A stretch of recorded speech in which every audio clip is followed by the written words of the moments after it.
multi-planet species. When we pull that off, we change the world.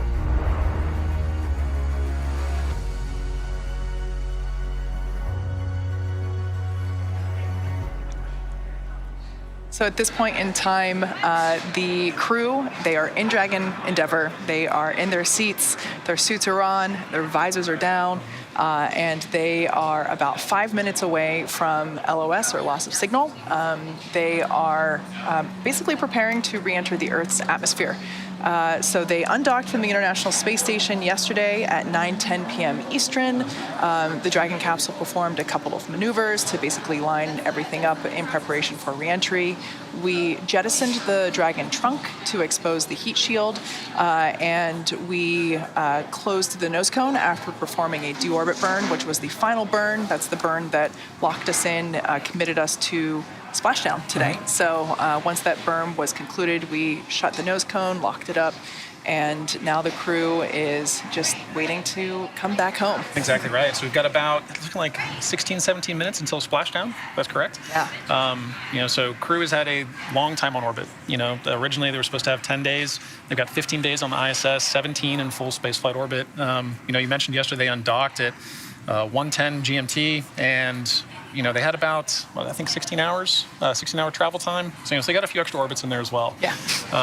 They've had a few extra everything on this mission. Exactly right. But they've been making the most of it. They went into this mission with a huge suite of research on their plate, and I think that extra added opportunity that extra time, just highlighted, if we have opportunities up there, we want to learn more, right? We just saw in the video, what we're trying to learn from this mission really is, how do we all work together to continue this amazing experiment that has been sustained low Earth orbit for 20 plus years? One of my favorite things at Mission Control at Johnson Space Center is the ISS mission elapsed time.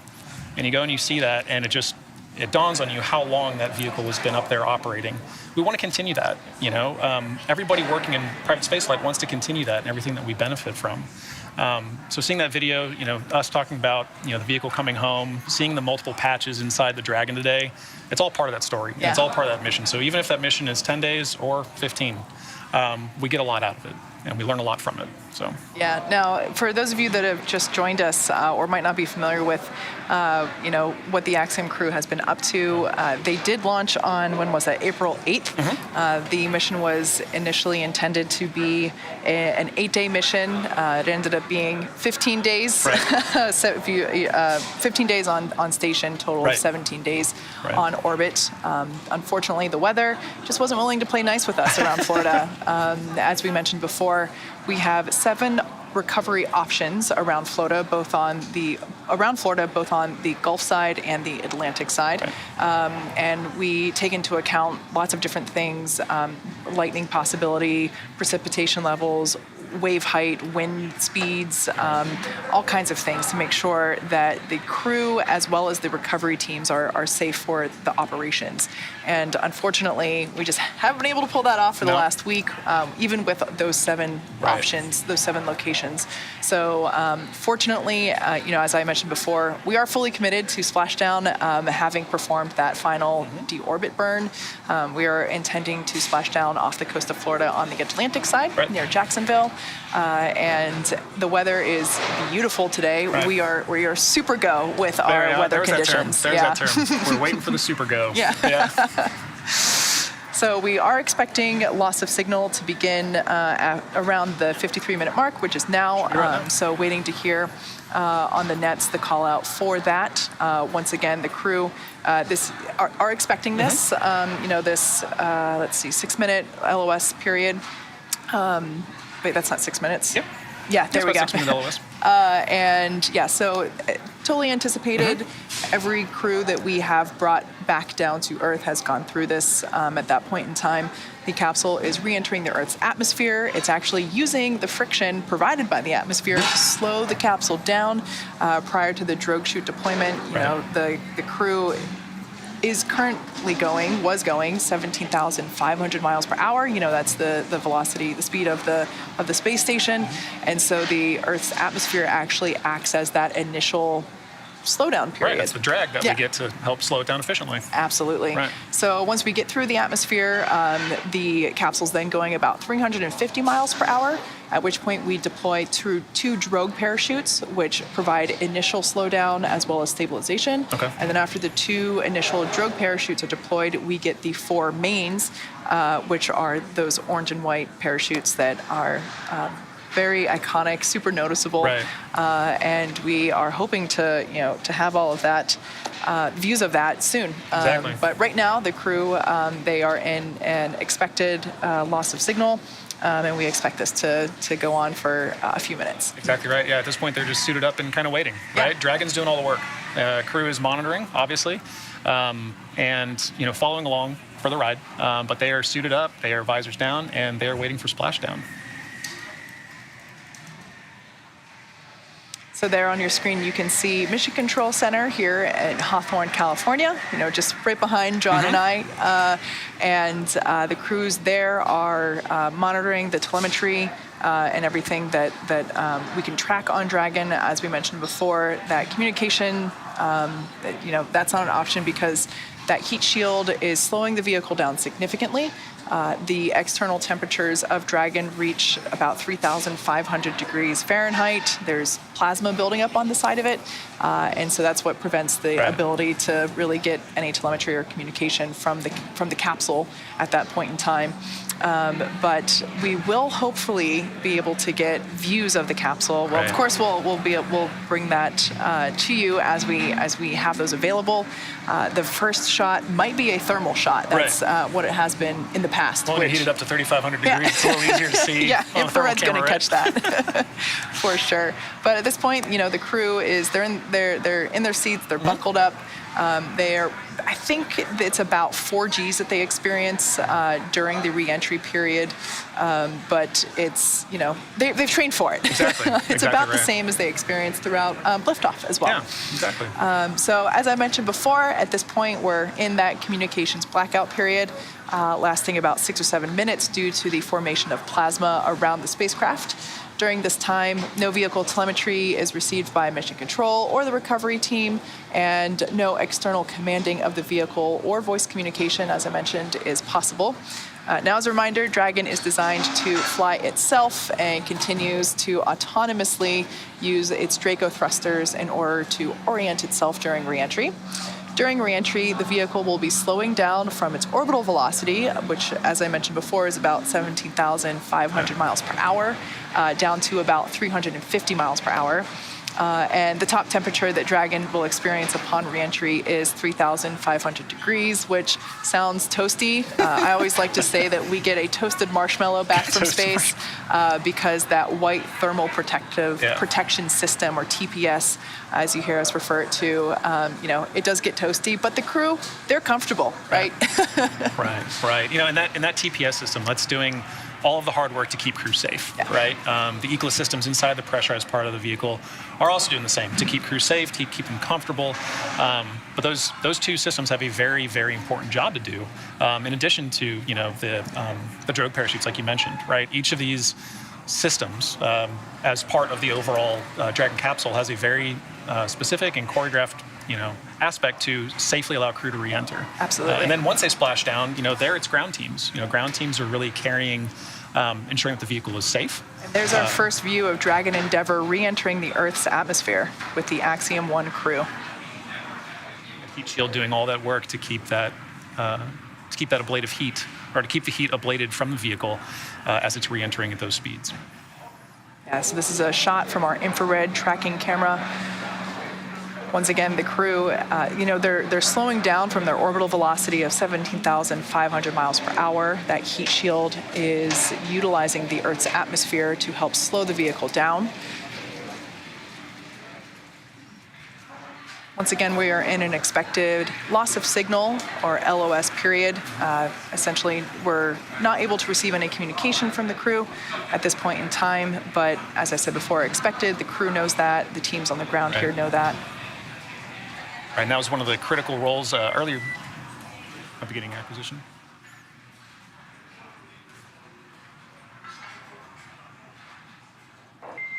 Dragon SpaceX comm check.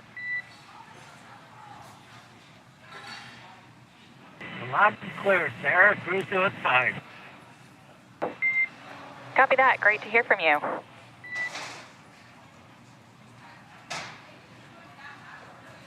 All right, there we heard the voice of Commander MLA Michael Lopez Alegria. They're just confirming that the crew, they're doing good. Right on schedule, too. Yeah. As we mentioned before, the external temperature of the capsule is about 3,500 degrees as it, makes its way through the Earth's atmosphere, but the crew, they're comfortable inside. Dragon, you can expect automated parachute deploy at standard altitude.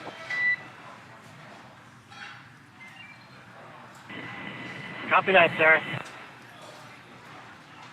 All right, so just a heads up there to the crew that they can expect to feel those initial drogue parachutes deploy. Right.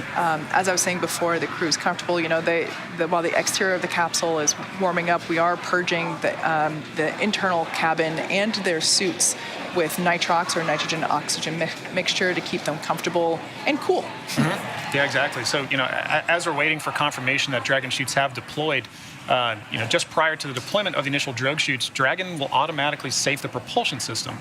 Dragon then deploys its drogue parachutes to stabilize and decelerate the vehicle, like you mentioned earlier, Kate. Now, just before the deployment of those drogue parachutes, seats automatically rotate 26 degrees to keep the crew within acceptable or G limits for entry and landing.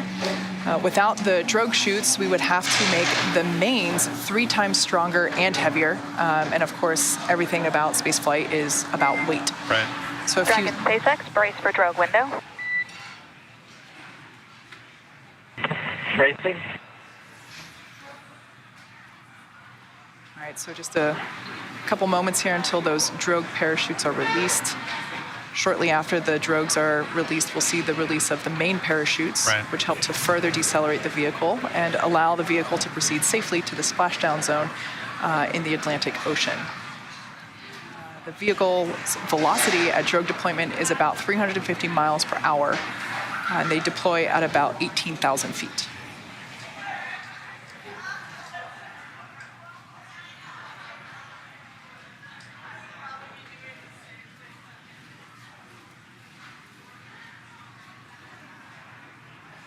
From that deploy, it's a pretty quick succession of events, right? We deploy the drogues very quickly after. There we go. We're seeing the drogues deploy now. Live view from onboard Dragon Endeavour of those drogue parachutes. Capsule's going about 350 miles per hour. Nominal ascent rate for 2 healthy drogues.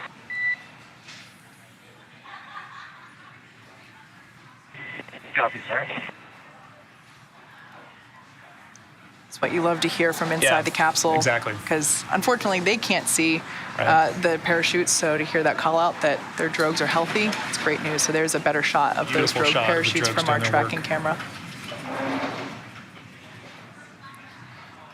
And having that single voice of the core, talking to crew, letting crew know that they're going into a planned LOS, and then coming back. All right, there's the 4 mains deploying.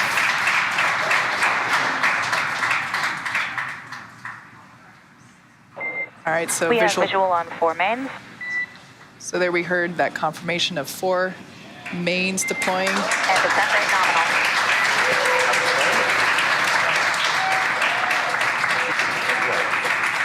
Gorgeous shot of those 4 main parachutes.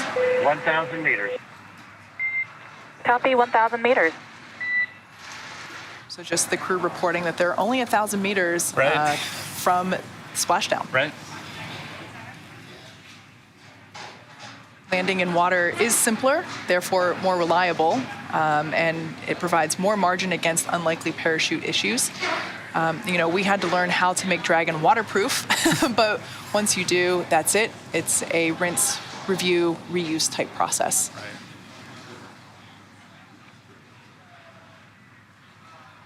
800 meters. Copy 800.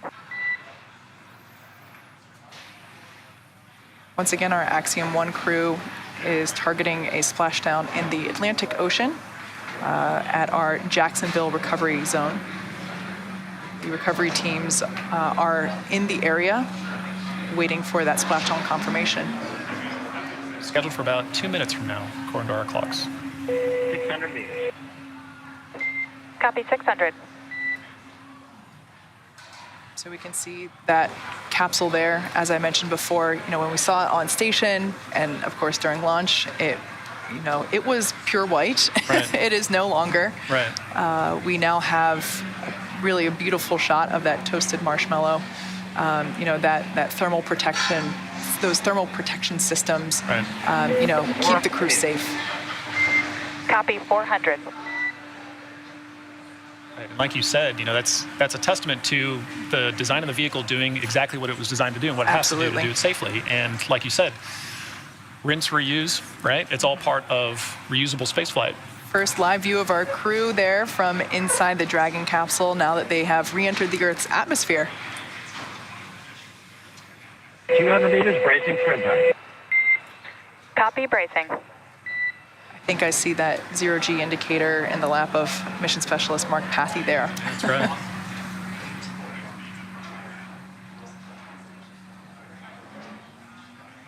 The crew is looking comfortable in their view that we saw there, ready to splash down just a few moments from now.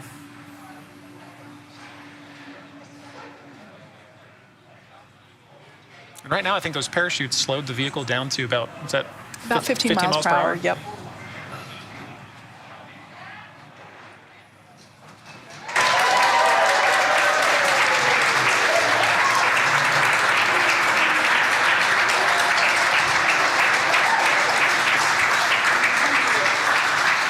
As you can tell by the cheers behind us, we can confirm that the Dragon capsule with the AX-1 crew has splashed down. Dragon Endeavour has returned home with the Axiom 1 crew.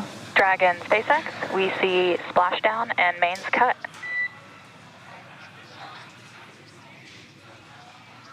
We concur. SpaceX recovery ship and team that you see there on your screen has been waiting for Dragon Splashdown, and they're now making their way to that location. On behalf of the entire SpaceX team, welcome back to planet Earth. The Axiom 1 mission marks the beginning of a new paradigm for human spaceflight.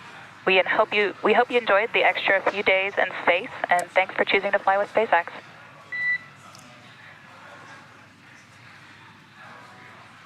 Sarah, to you, Ken, the team, and MCC, and all the teams that have supported us, all our engineers, technicians, great job, SpaceX. We're very grateful for mission. Thank you.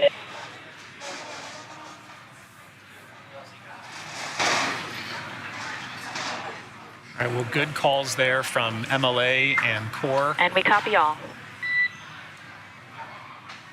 Crew excited to be home. All of us on ground happy to have crew back home.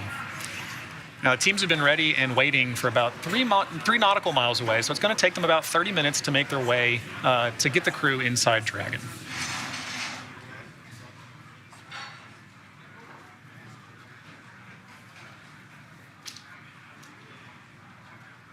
So there we can see those 2 drogue parachutes, which were released, of course, first, and then they are let go in order to release the mains. That's what we see making their way back to Earth as well, of course. The whole system comes back. Yeah. Sarah,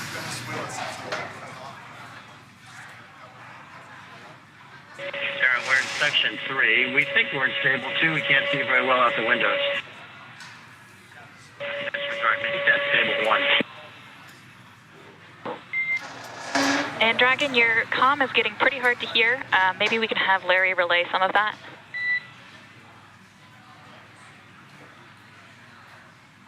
Yes, Sarah, we're just confirming we've got fog freezing on the windows that we are in stable 1. Certainly feels like it appears to be.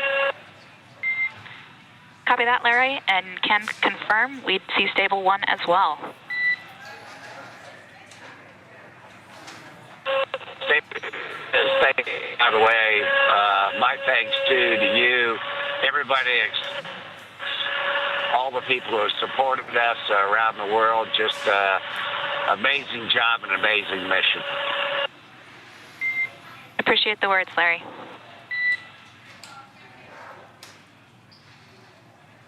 So that was our pilot, Larry Connor, also just expressing his thanks.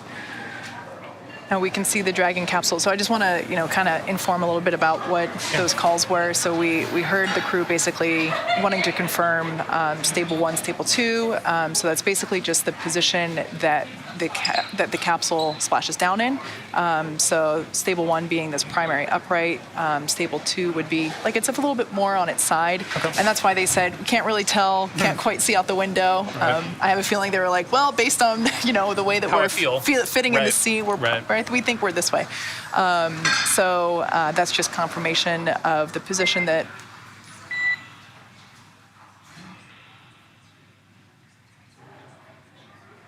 false Quindar tone. Yeah, false Quindars. You hear Quindar's a key up. Yeah, so the recovery teams are now starting to approach the Dragon capsule. Dragon SpaceX, we are go for recovery personnel to approach. You can expect personnel alongside in about 1 minute. Perfect. So there's that safe approach call. Understand, 1 minute.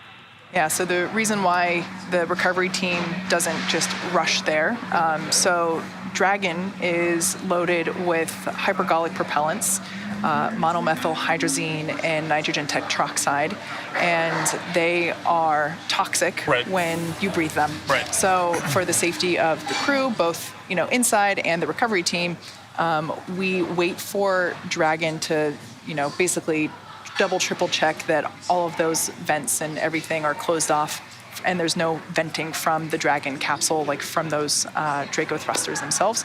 So that's what that communication was in terms of making sure that we got the okay from the capsule, and then Mission Control gave the okay to the recovery team. And we can see them there. There will be an individual that actually climbs on top of the capsule, and they are placing the harnessing and the rigging essentially for hoist. Exactly. Okay. The equipment that's required in order to lift Dragon onto the recovery vessel.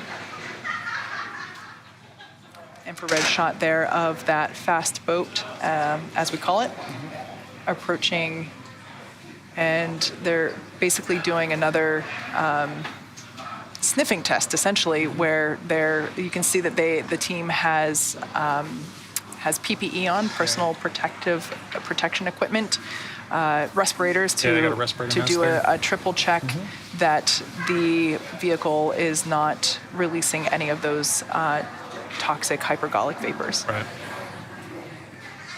As we mentioned earlier, this is a very coordinated maneuver, right? The weather has to be right. The area has to be clear. We mentioned how it's important that, other people are not in the area because this is, as Kate mentioned, you have the safety aspects of the hypergol that you need to worry about, but also just what crew is trying to do there. That's not an easy thing to do in the water. Having done a few boat maneuvers myself, it's not that easy to be doing what they're doing. So having the area clear for these teams to work and make contact with crew, but while also performing these maneuvers is really important. And you can see as well why we had to wait for such a super go for clear conditions and weather on a splashdown day. Even with nominal seas like that, this is an operation that takes a lot of attention and a lot of work on ground crew's side.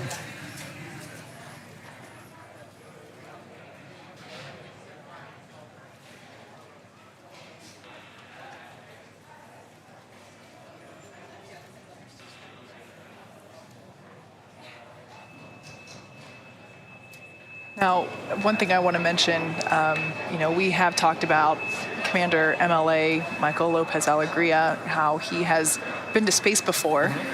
This is the first time that he has made a water landing. You're right. So, You're right. He landed back on land with the space shuttle and the Soyuz. Right. So this water landing, we gotta keep it interesting, right? Exactly. Gotta get to do something new. Yeah.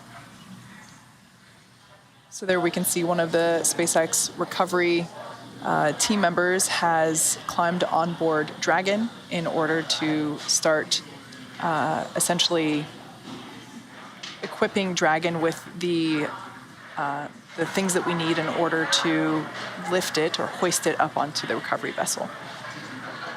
Right. So on that note, Kate, looking ahead at some of the operations ahead of us, once the team is done rigging, the next big phases of this are really to bring a recovery ship. We're waiting for it. Dragon, SpaceX, com check. I have you loud and clear, sir. I'll be.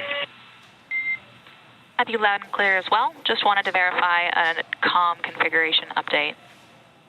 For awareness, it appears we have a couple parachutes that are going to need to be towed out of the way for the recovery ship to approach. So there might be a slight delay to schedule, but we'll get you an update on timing soon. Copy all. All right, so on your screen, we could see the recovery teams basically lassoing the Dragon capsule in preparation. Now, we did hear a little bit of new information there from SpaceX Core, which is the crew operations and resources engineer, Sarah Gillis, just letting us know that a couple of those parachutes that came down with the Dragon capsule, that, once the Dragon capsule lands, we cut the lines to those parachutes so that, if there is a little bit of wind, the Dragon capsule doesn't get pulled along with the parachutes. Now, those parachutes, we do recover them, and we just heard some information there that we need to basically move them out of the way in order for that recovery vessel to make, the larger recovery vessel, the primary vessel, to make its way to the splashdown site. Right, which you can see the team's doing there, right? Pulling some of the parachute out of the way. And it's a good call on Core to, have that comm check and then let crew know, hey, there's been a slight deviation to the schedule, all nominal, all's good, but want to give you a heads up.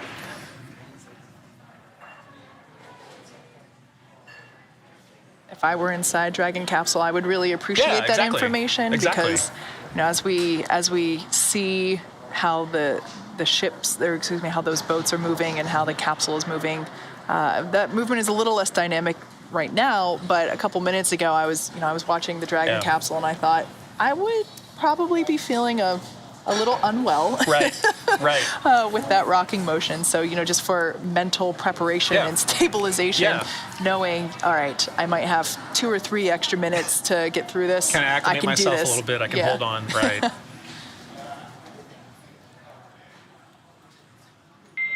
Dragon, SpaceX for internal video. Go ahead, sir. If y'all are feeling up to it, request permission to come on board via the display camera view only. Permission granted. Copy that.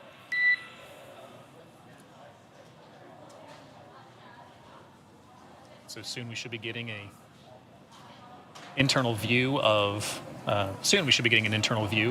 crew inside the Dragon capsule.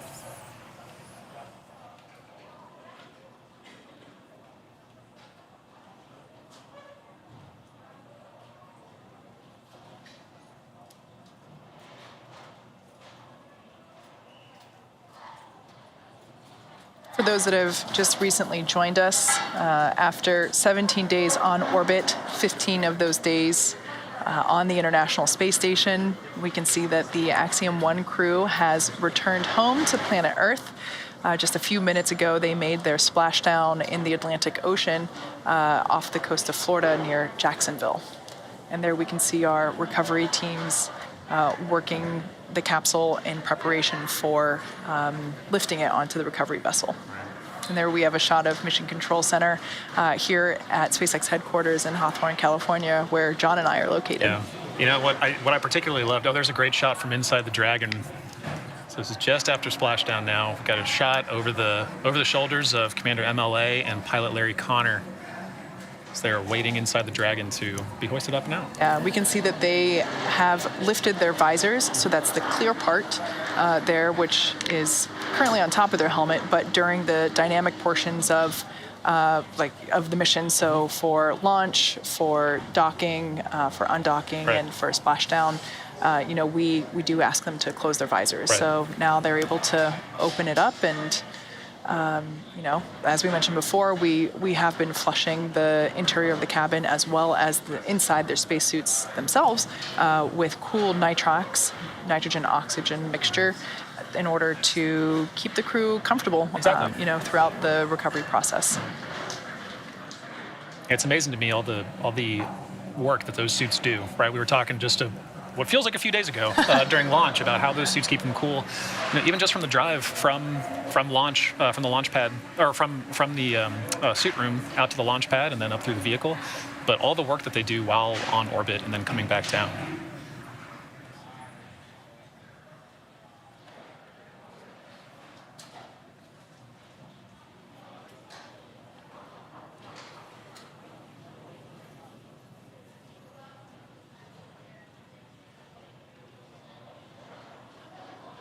Earlier, Kate, when you showed the shot, or when we saw the shot of mission control during splashdown, for those who weren't able to join us while we were splashing down, I loved hearing the cheers from everybody here. It was something I expected on launch day, but it's moving to hear it on splashdown too. It shows how many people are vested in the entirety of the mission, not just launching, not just on-orbit operations, but coming back to, a mission is start to finish. Absolutely. And that was really, really comforting to hear. Early Monday morning here, there were still people standing outside of Mission Control here. Oh, 100%. Cheering it on. I love it. We wouldn't miss it. Yeah.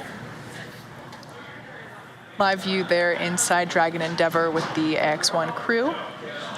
They have splashed down in the Atlantic Ocean, and the recovery teams are working to prepare the capsule for lift onto the recovery vessel.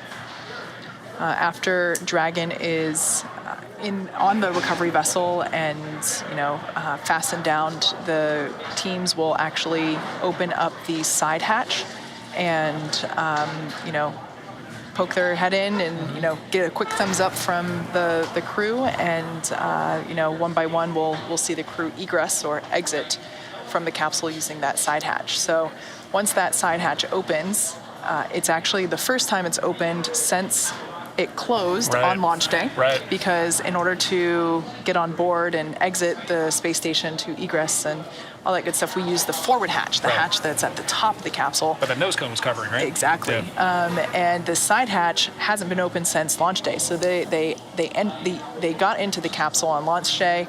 That side hatch was closed, and so when that side hatch opens today, it's their first breath of fresh air since taking off.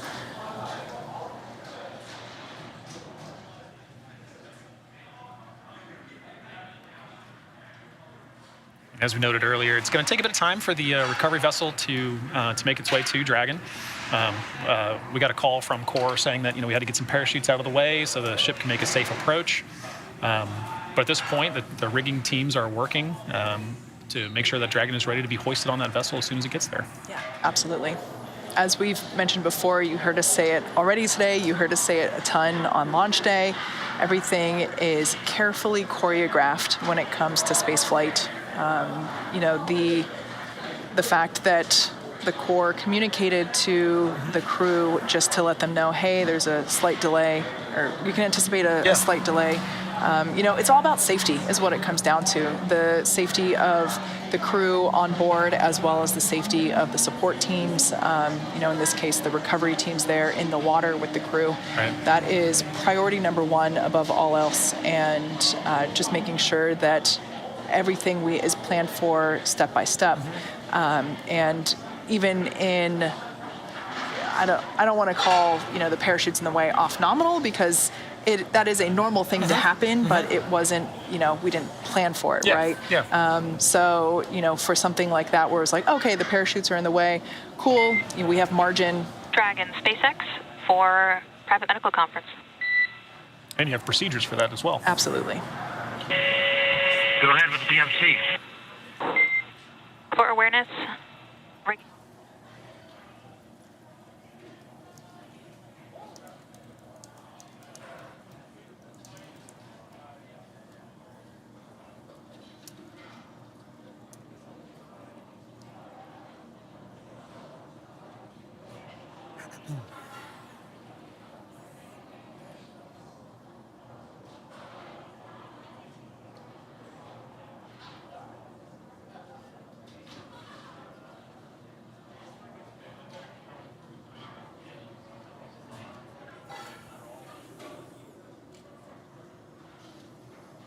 All right, so we're hearing that we're about 7 minutes out until we get to lift Dragon Endeavour onto the recovery vessel that you see there on your screen.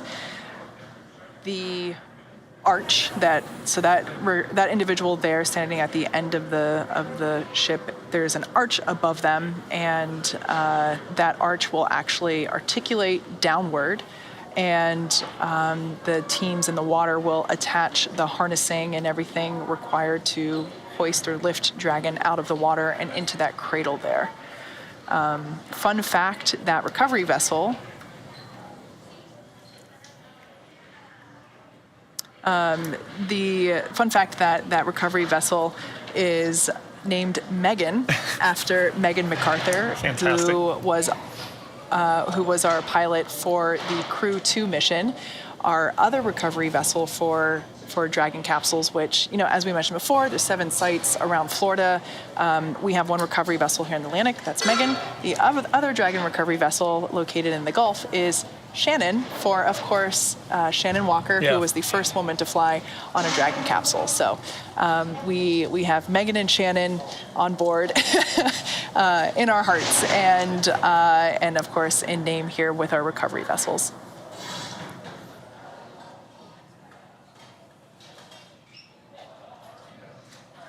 There we can see Megan making a slower approach now, coming up to Dragon Endeavour.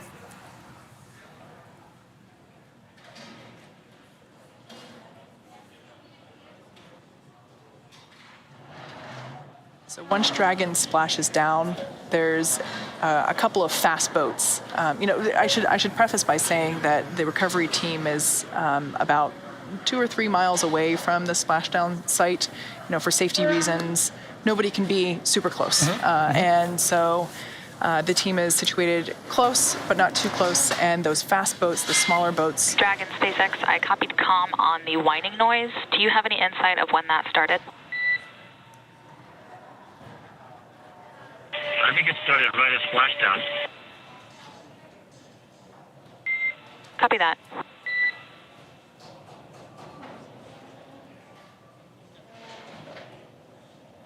I was about to ask you about it. It's fairly high pitch, quite loud, and it varies in frequency a little. It's hard to tell if it's mechanical fan ventilation of some kind, or maybe some kind of vascular event. It's hard to tell.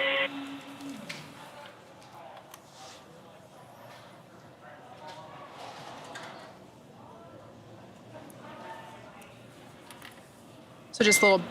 Copy, Dragon. We hear it. Likely it is caused by a bilge pump that started at Splashdown. We're going to attempt to power that pump off. Let us know if it resolves. Copy. All right, so just a little bit of interesting communication there with the crew inside Dragon Endeavour, as well as our team here in Mission Control. So when the crew was speaking, that was Commander Michael Lopez Alegria, the teams here were able to hear background noise. And so obviously the crew inside Dragon Endeavour are able to hear that as well. So that was just a little bit of back and forth describing where the sound may have been coming from, or what it could have sounded like, and it sounds like it might be one of the onboard pumps that activates at Splashdown. SpaceX Endeavour, whatever you just did, stopped it. Right. Good work Copy all. It was the bilge pump. There we go. It's what we do. We solve problems. Exactly. It's the life of a flight controller. Absolutely. Right? So the recovery teams are, as I mentioned before, they're positioned close to the splashdown site, but for a safe distance away. Upon splashdown, the fast boats make their way out quickly to do the initial safing and preparation of the capsule, making sure that the hypergolic propellants are not leaving any vapors around the capsule. And here we can see our recovery vessel Megan making its way slowly but surely to the capsule and its splashdown site. Once again, the capsule will be hoisted up onto the deck into that cradle, and in a very sleek and swift motion, that cradle moves forward toward the platform where we will see the crew egress and head into the medical bays. Once again, when that side hatch opens, it's the first time that side hatch has opened since launch day, which was back on April 8th. First breath of fresh air since April 8th. And earlier, Kate, you were mentioning, every bit of this operation, for all of spaceflight is safety first, right? And when you're this close to the finish line, it's even more critical to, follow those procedures, to Absolutely take it slow and steady, right? Everybody wants to get across that finish line right now, but the mission's not over till they're safely back on board and you can open that hatch and get that breath of fresh air, right? So, For sure. Those fast boats make that initial contact, and Megan is coming up, in good time, following along with the timeline and making sure that we safely get Dragon back on board.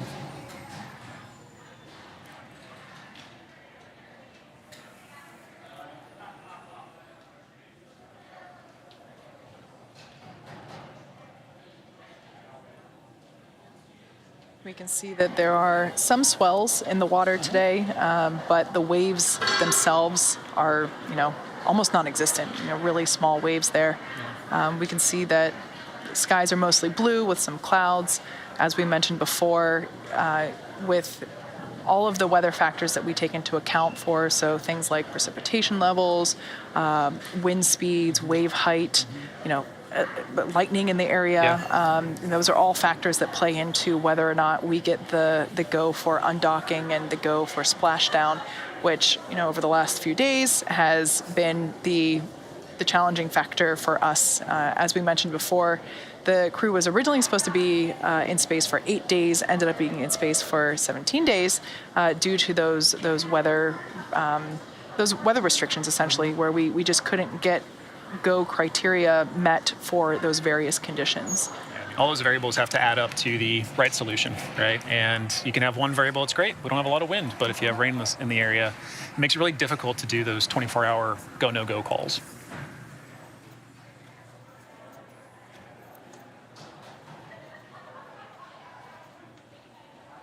Okay, so right now it looks like we can see that the recovery teams are preparing to lower the vessel's hydraulic lift mechanism into the water, which will bring the spacecraft into the on-deck translation system known as the nest. So Dragon will remain in the nest during the crew extraction and for the journey back into port. And the capsule is currently being lifted and set on the nest. Then once it's centered and oriented, Dragon will then be translated into the hangar underneath the helipad aboard the ship so that we can open the hatch. Once open, a SpaceX medical doctor will be the first one in to check on MLA, Larry, Aton, and Mark and see if they are ready to egress out of the vehicle.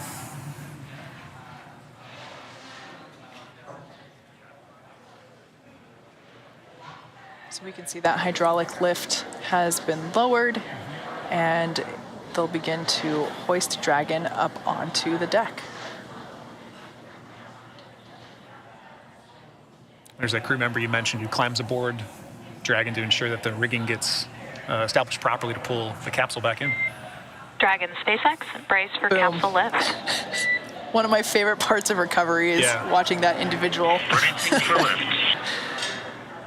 It's safe to say that, recovery operations, there's a lot of training that goes into it, especially for that position. Exactly right. To stay on top of the capsule as it's moving around and do everything safely. And accurately, making sure that your hoist system is ready to hoist, right? Which we can see there now.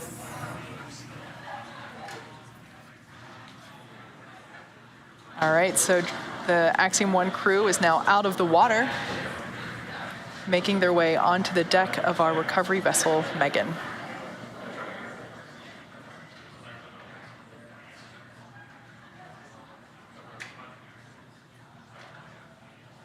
We can see some water splashing out there from the part of the capsule where the parachutes were stowed in. So that now is empty, with the side hatch just above. So that side hatch is where the astronauts will egress from. Before we open the hatch, the spacecraft's cabin pressure has to be equalized with the outside environment. And once the hatch is opened, like we mentioned before, that'll be the Axiom 1's crew first breath of fresh air since they boarded Falcon 9 at the very start of their mission just earlier this month on April 8th. So there we can see that the capsule is now seated in that cradle, and that cradle will then be pulled what looks like towards us, which is actually towards the front of the boat and closer to the the bays. That ablative shield of the capsule, the TPS, is sitting on what looks like a cradle. Dragon SpaceX, welcome aboard the recovery vessel. Recovery personnel are completing final checks and stand by for translation to the Egress platform. Copy all, Sarah. We're standing by. So we can see the recovery team there, once again doing testing to make sure that any hypergol vapors have dissipated, that the capsule is not releasing any more of those vapors. As I mentioned before, the propellants that Dragon uses on board, it's different than the rocket propellants. The rocket propellants, we use our RP1 and liquid oxygen, and in order for those to burn, we have an ignition source, which is our TTEB. So, it's like when you light a match, right? There's a flame or a spark, and it's different on Dragon. There is no flame on Dragon. The propellants combust instantaneously whenever they come into contact, that monomethyl hydrazine and nitrogen tetroxide. And they're super powerful. That's why we use them on board Dragon for those Draco engines. But they are toxic if you inhale them. So we can see the crew there had their ventilators on, and they're just performing those final tests to make sure that the Dragon Dracos are not venting any of those hypergols.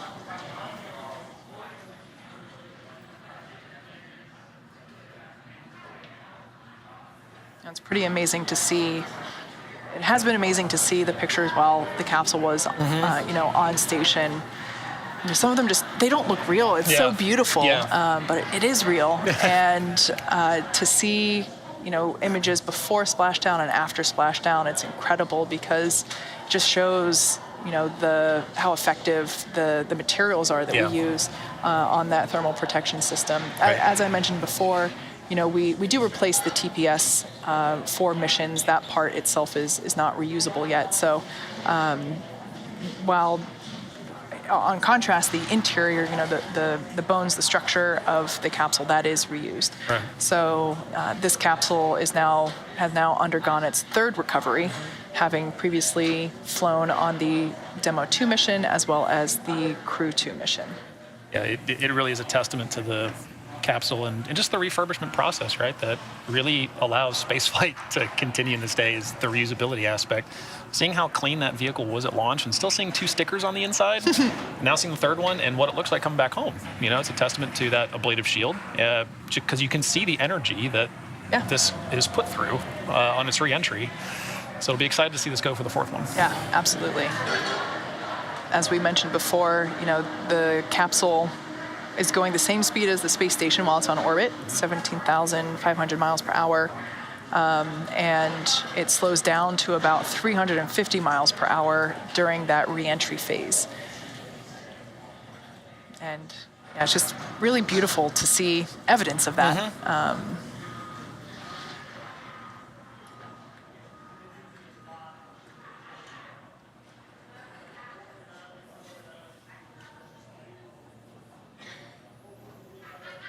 So just for a little bit of orientation while we have this view still, the bottom part of the capsule, that's where the heat shield is, right. And that's the part that was essentially facing or leading the capsule. So the capsule re-entered, with the bottom part first. The top part is the nose cone. That's the part that if you were, Dragon SpaceX, capsule translation is imminent. Copy, imminent. All right, so just a heads up there from core that the capsule is about to move or translate to forward. It's again just that communication to the crew because they can't really see what's going on too well outside the window. So just every step of the way, the core's responsibility is to give the crew a heads up of what to expect next. Yeah. So we heard the call out, brace for drogues, mains, splashdown, and here, for translation movement. Yeah, really anytime crew is about to feel something, experience something, it's completely nominal, but you're right, without direct insight to it, it's really important for, core or Capcom in some cases to play that role of letting crew know, heads up, you're about to feel something. Yep, and of course, while crew, they're monitoring the timeline all on their own, having that, as we mentioned before, confirmation of the choreography is important. Yeah.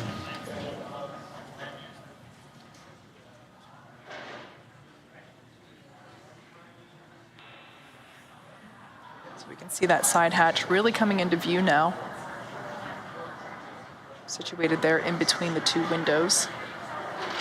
Just a recovery harness there in front of it, which of course, I know will be moved.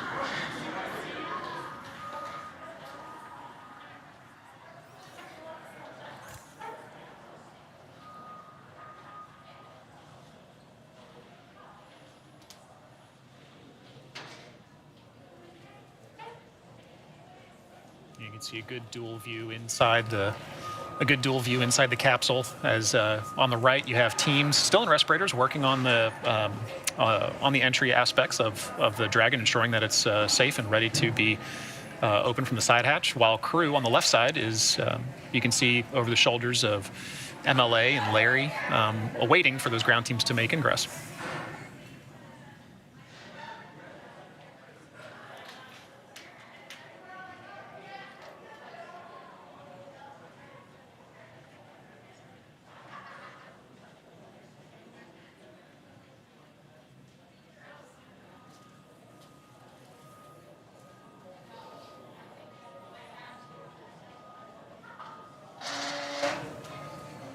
See the crews there still wearing their PPE or personal protection equipment.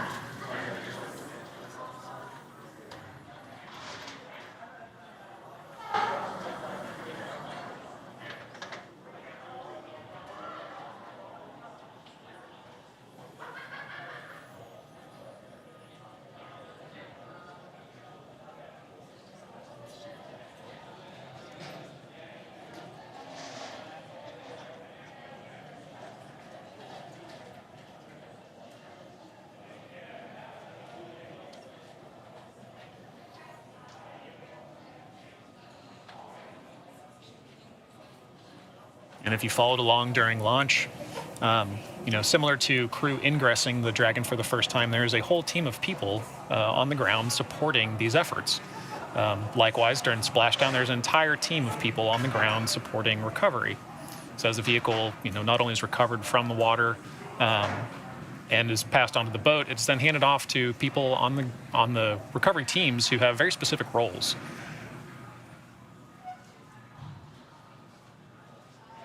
As we mentioned before, the interior for Crew Dragon, that air pressure has to be equated to the external pressure, so that that's what's going on. You can see now the crews have taken off their PPE. Dragon SpaceX at 36 minutes and 25 seconds after splashdown. We are go for side hatch opening. Stand by for hatch opening and egress. Excellent. We are watching the clock. I think they're more than eager for that first breath of fresh air about to happen.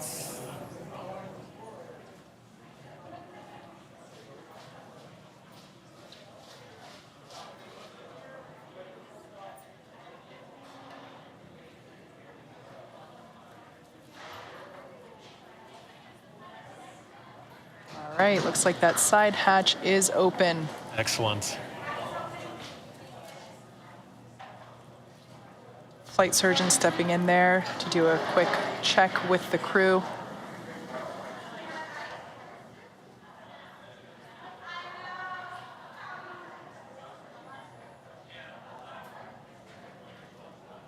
That white piece of framing there is a fixture that we'll put inside the all right, we can see the recovery crews there inside the Dragon.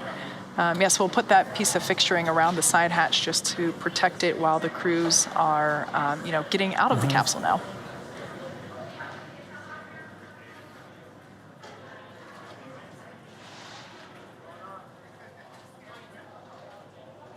All right, so just the recovery crew there giving a quick reminder to the Axiom 1 crew how things will go down in terms of, egressing or exiting the capsule. We have said this before. This is something that has been rehearsed. The team practices getting in and getting out of the capsule. But just a quick rundown. They've had a dynamic day. Exactly.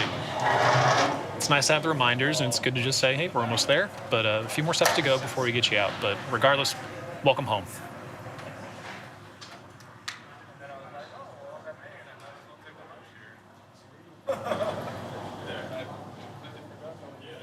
This view here, we have the commander, MLA, on the left-hand side of your screen, and pilot Larry Connor on the right-hand side.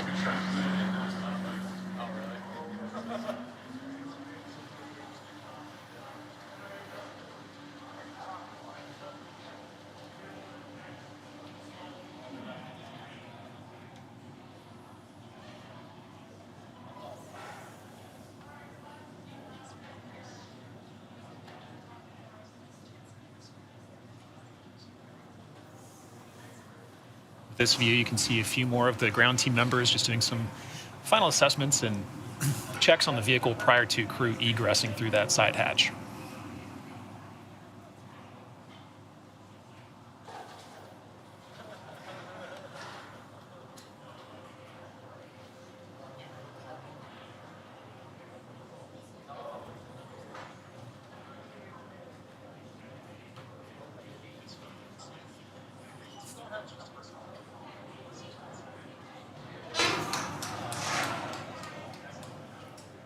Camera making way to see our crew for the first time there. All waving, all in good spirits. See a bunch of thumbs up. Welcome home, AX1.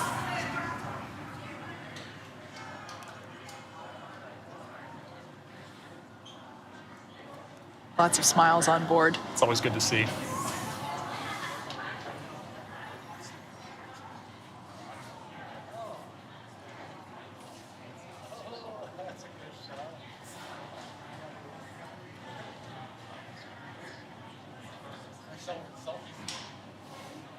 So on the far left there, mission specialist Mark Pathy.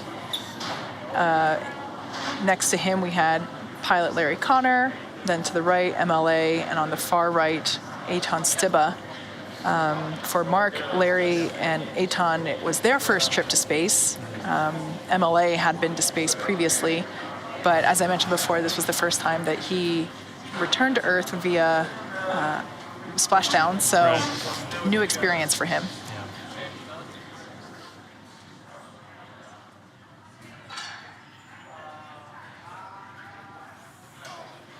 Returning home on an Endeavor, but splashing down this time instead of runway landing, right? Yeah, that's right. I believe you said earlier that he flew on Space Shuttle Endeavour. Yeah. Was it STS-113? Yeah, that's right. Yeah. That's right. Which, awesomely enough, is parked here in LA. And we got to go see it the other It day. sure is.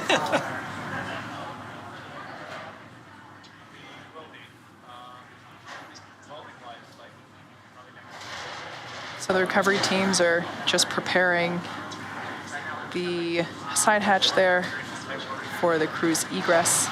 That's that white frame you mentioned earlier. Absolutely.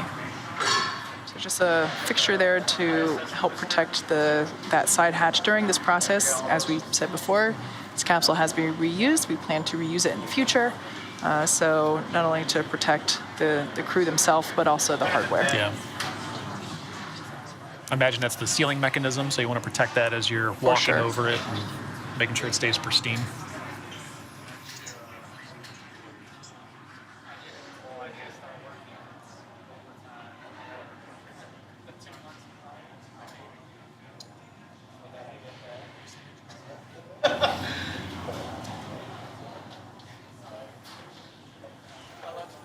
All right, so that was the footrest that we saw coming out. These detach from the seats in order to allow the crew to get out of their seats a little easier.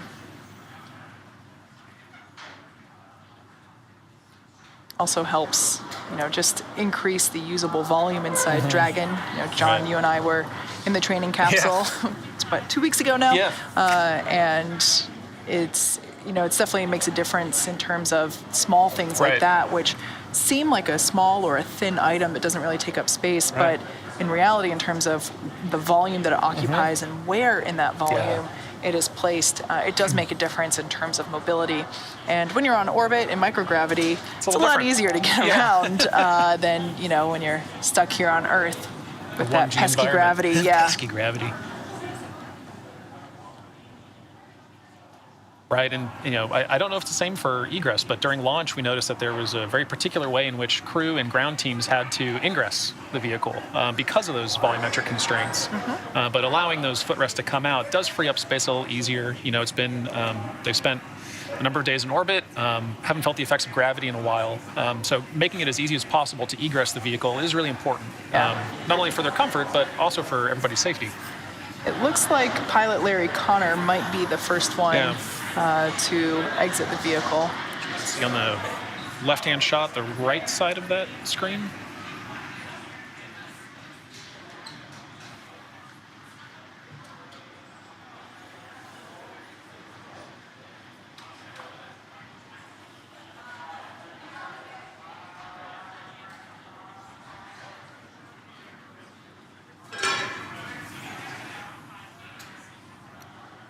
So inside Dragon capsules, we use a 5-point safety harness. So a little bit more complex than the seatbelt you and I use in our cars.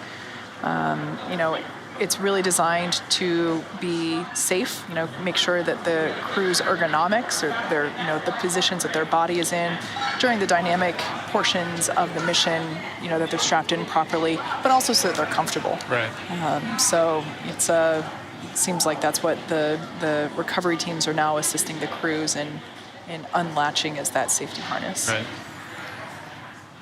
So we can see there Larry Connor starting to make his way out of his seat and onto the deck there on our recovery ship Megan.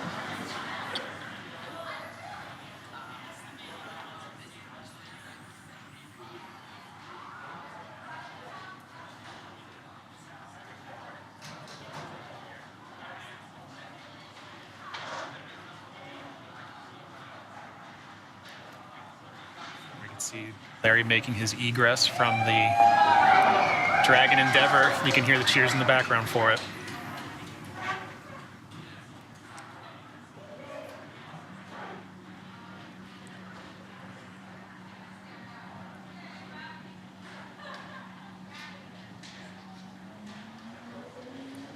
All right, those are his first steps back on planet Earth after spending 17 days on orbit.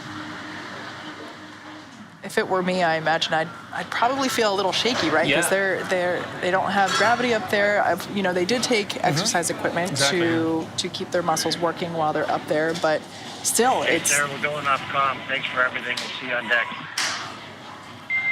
Sounds good. Talk to you later. My last call there from MLA to say that they're no longer going to be utilizing the Dragon communication systems. They'll just talk with everybody on the deck. So there we saw mission specialist Mark Pathy. He was seated on the far left, or at the left window seat. All right, removing the footrests on the other two seats. Like you said, I Kate. have a feeling Aton will be next. Yeah. No, it looks like gonna be it's MLA. MLA.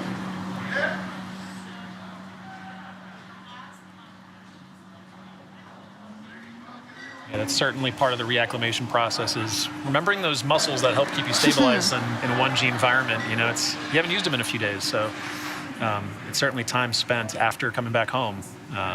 Oh, just getting used kidding. to that. All right, so moved them MLA over. did a little change of seats there, so Aton will be the next one to come out. It's very, that feels very on par for him.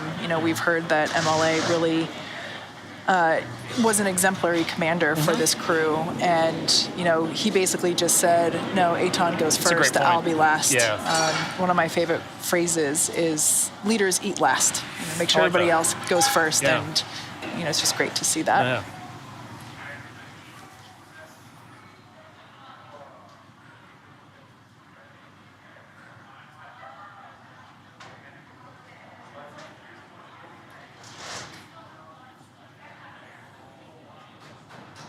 see Aton making his egress and first dance back on ground in 17 days.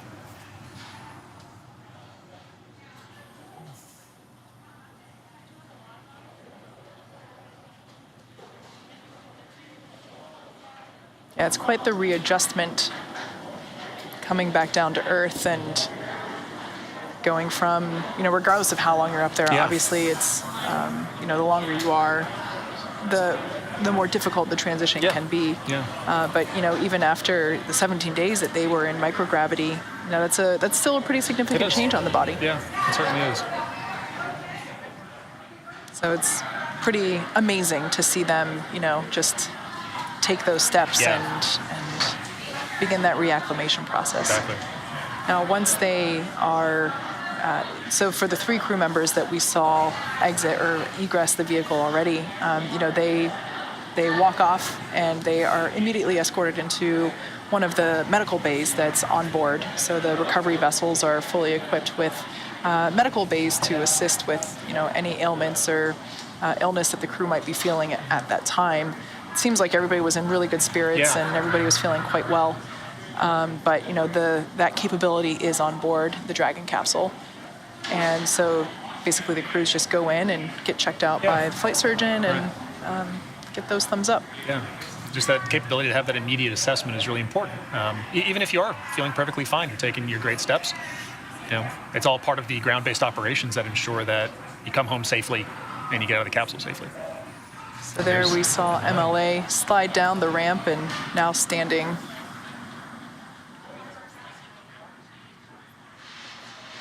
Welcome home, Commander MLA.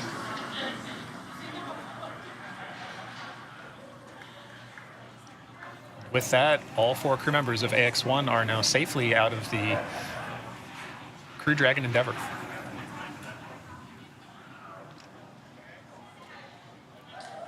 So you can see there mission control here behind us at SpaceX headquarters in Hawthorne, California. Checking in now that pretty much all the dynamic activities of recovery have concluded. Right.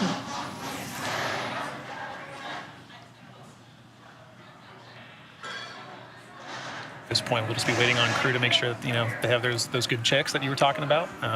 Making sure that all the medical checks coming out of the vehicle, they're happy, healthy, feeling good. Yeah. All right. Well, as the crews are now safely aboard the recovery vessel and have completed their journey to the ISS and back, marking this moment is Axiom's Chief Business Officer, Amir Blackman. Thank you, John, Kate, and the Axiom and SpaceX media teams. Thank you for that wonderful coverage so we could all share in this.